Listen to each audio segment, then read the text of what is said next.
Donc aujourd'hui on va pas faire de l'heure dans l'atelier, je vais vous montrer ce qui va concerner directement l'objet de la vidéo.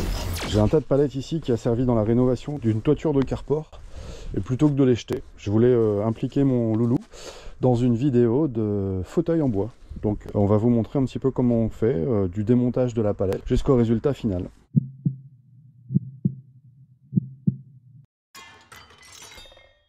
Alors la première chose, c'est qu'on va regarder un petit peu les épaisseurs de planches parce qu'il y a différents types de palettes. Sur les premières, on va avoir une planche qui va faire quasiment 2,2 et ici plutôt 1,6. Donc on va déjà les trier par épaisseur de planche et les démonter grâce à cet outil.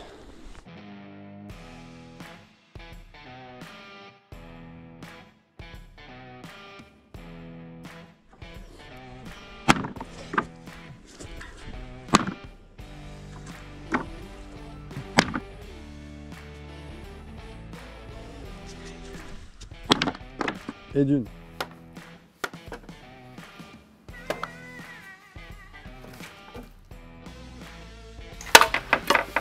On l'a cassé. Non mais sérieux, c'est vraiment de la... Face à la fragilité des palettes en 16 mm, nous décidons de ne travailler qu'avec les palettes de 22 mm d'épaisseur. Nouvelle stratégie, on sort la scie circulaire pour gagner en facilité de démontage et en temps.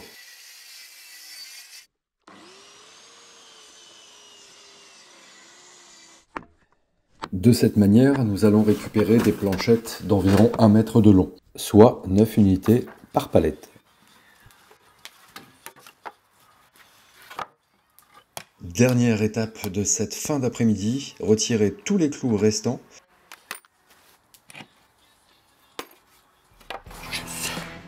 Nous terminerons cette fraîche soirée autour d'un bon feu avec quelques grillades.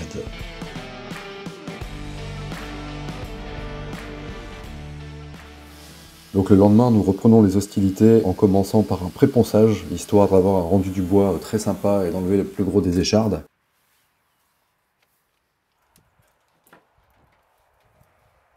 Seulement les températures presque négatives et des averses de neige fondue nous obligent à nous arrêter.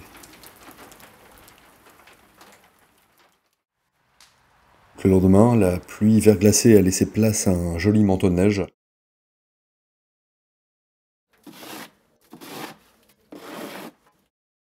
J'en profite pour terminer le ponçage de l'ensemble des planches restantes.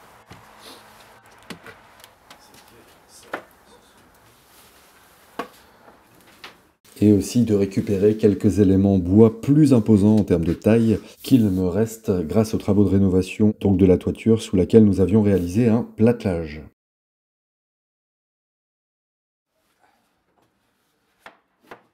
La matière première est réunie. Direction internet pour trouver l'inspiration. Je tombe assez rapidement sur le style Adirondack qui me plaît, ainsi qu'un schéma coté avec des dimensions indicatives. Je suis sur le point de commencer mes tracés quand je me rends compte qu'il me manque beaucoup trop d'informations. Je décide donc de redessiner intégralement la chaise Adirondack pour pouvoir la décomposer en plusieurs parties. D'abord la structure, ensuite l'assise, puis enfin et en dernier le dossier. J'esquisse aussi des plans complets sous différents angles pour m'assister et me faciliter la tâche dans la construction du fauteuil.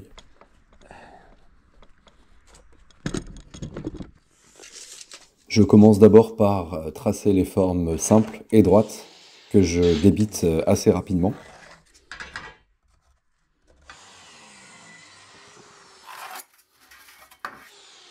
Je constate que le style Adirondack est constitué d'un certain nombre de rayons. J'ai décidé d'utiliser l'impression 3D pour me faire un gabarit et ainsi gagner un temps conséquent lors des tracés. Cet équerre sur mesure me permettra de reporter des rayons très facilement qui iront de 3 cm à 13 cm en passant par 5 cm. Et tout ça sur le même instrument. Ensuite, pour reporter les rayons plus grands, je vous montre une autre astuce. Pour cela, j'utilise une planche assez longue sur laquelle je repère l'axe central. Je prends ensuite la planche qui va être tracée du rayon, que je centre sur cette grande planche en perpendiculaire. À l'aide de mes plans, je reporte les bonnes mesures sur les deux éléments.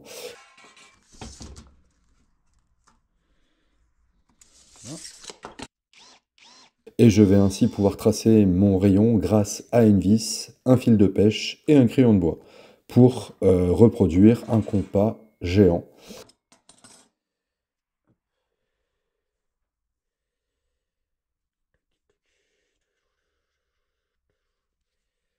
En ayant un point fixe qui sera symbolisé par la vis et le crayon de bois qui sera à l'autre extrémité et qui pourra permettre de tracer l'arc souhaité.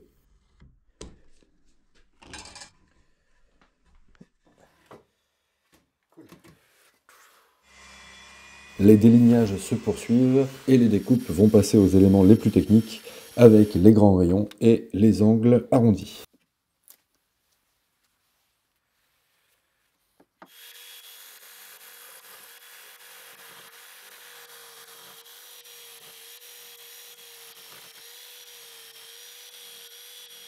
Le temps d'installer tous les éléments obtenus près d'un bon foyer parce qu'il fait toujours très froid. Et ensuite, deuxième coup de ponçage et bavurage des arêtes avec un rabot pour avoir ce côté plus traditionnel du bois brut.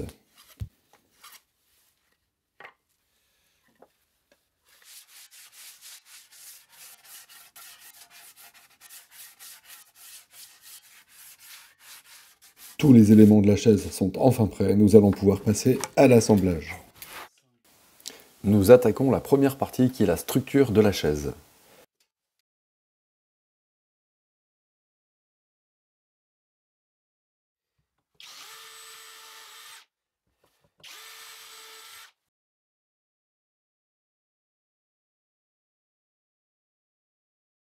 D'abord, les éléments principaux seront assemblés entre eux, la pièce principale ainsi que le pied vertical.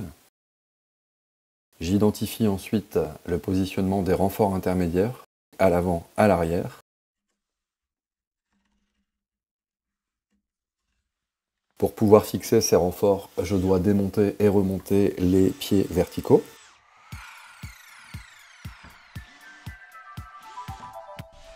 J'ai remis les deux vis ici, je m'en vais faire pareil de l'autre côté.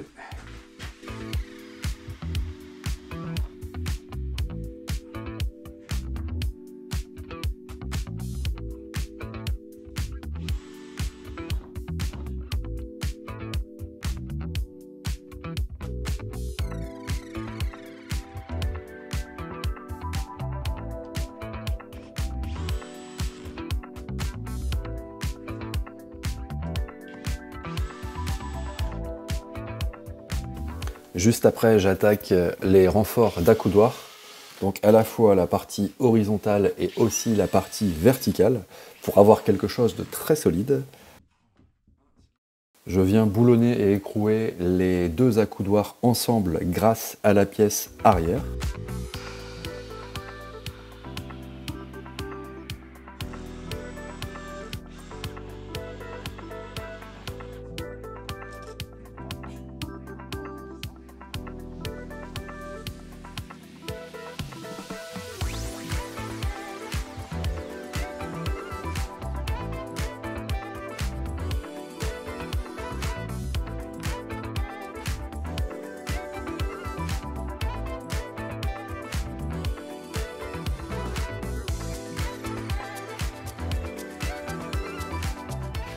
Après avoir correctement positionné les accoudoirs sur la structure, je les maintiens avec deux serre-joints avant de les fixer définitivement avec 4 vis de chaque côté.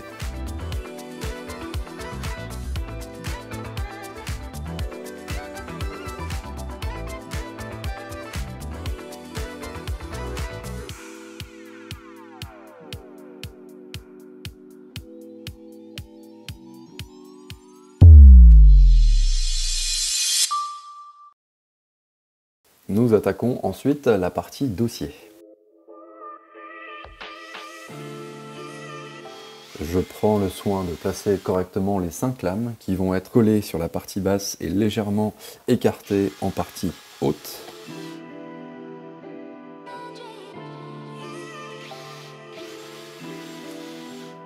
Je positionne ensuite le dossier sur la structure de manière à pouvoir identifier l'endroit des découpes.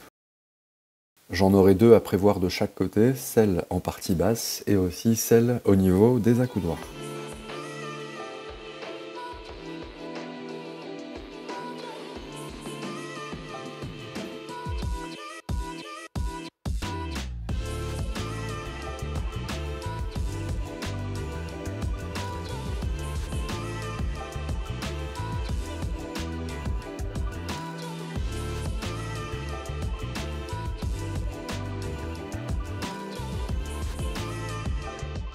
Alors j'ai repéré des petits défauts qui me plaisent pas, notamment les découpes des accoudoirs ici.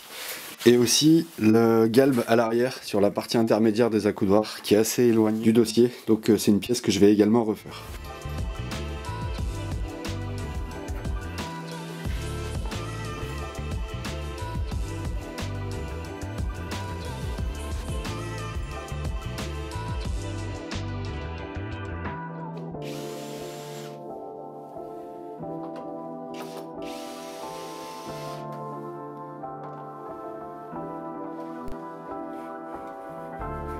Alors cette pièce n'était pas prévue sur les plans, mais j'en profite pour renforcer l'arrière des accoudoirs.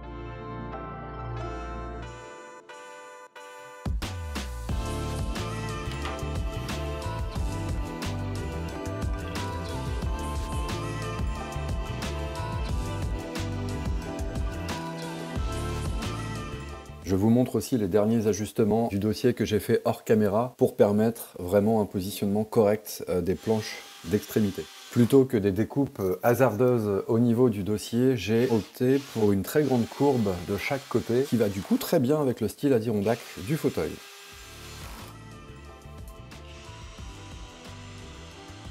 Le temps de fixer les deux éléments de part et d'autre, et je trouve que le dossier a carrément de l'allure.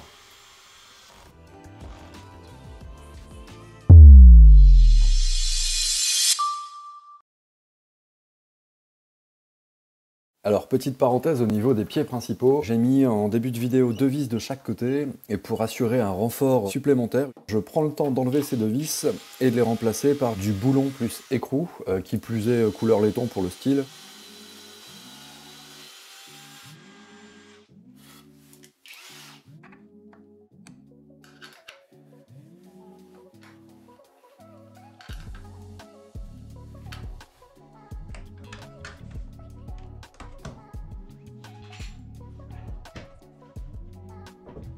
Dernière partie indispensable du fauteuil, l'assise.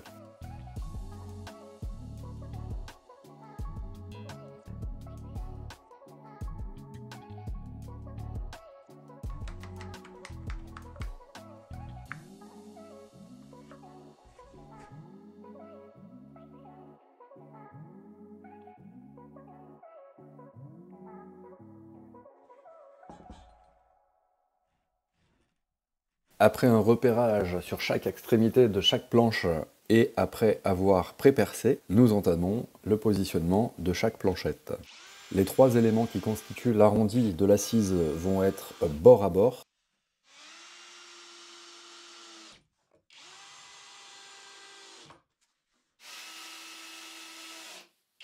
Et en ce qui concerne les autres planchettes, je vais utiliser des cales de 15 mm imprimées en 3D pour avoir un espacement constant et esthétique.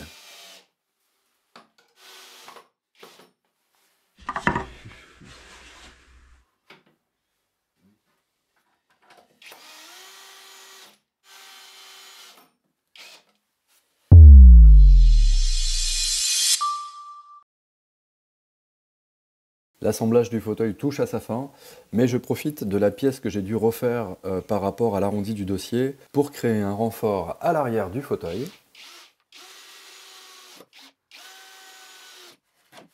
Verdict. Après toutes ces heures de boulot. Oh putain. Pardon. Bah, franchement, l'assise est plutôt confortable. Les dimensions sont très correctes. Il n'est pas serré, il y a bien de la place. Et ben voilà un projet qui s'achève, j'espère que ça vous aura plu. Je vous mets bien évidemment les plans disponibles sur le lien dans la description et je vous dis à très bientôt les crafters.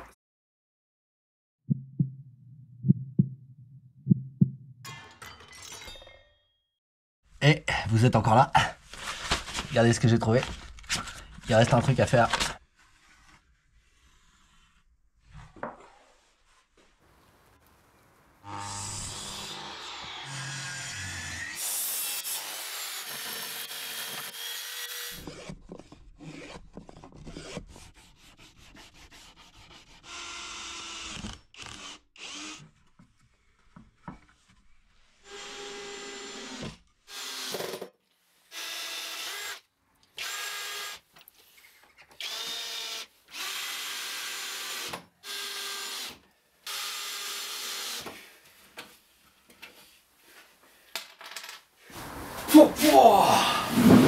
Eh, je vous montre.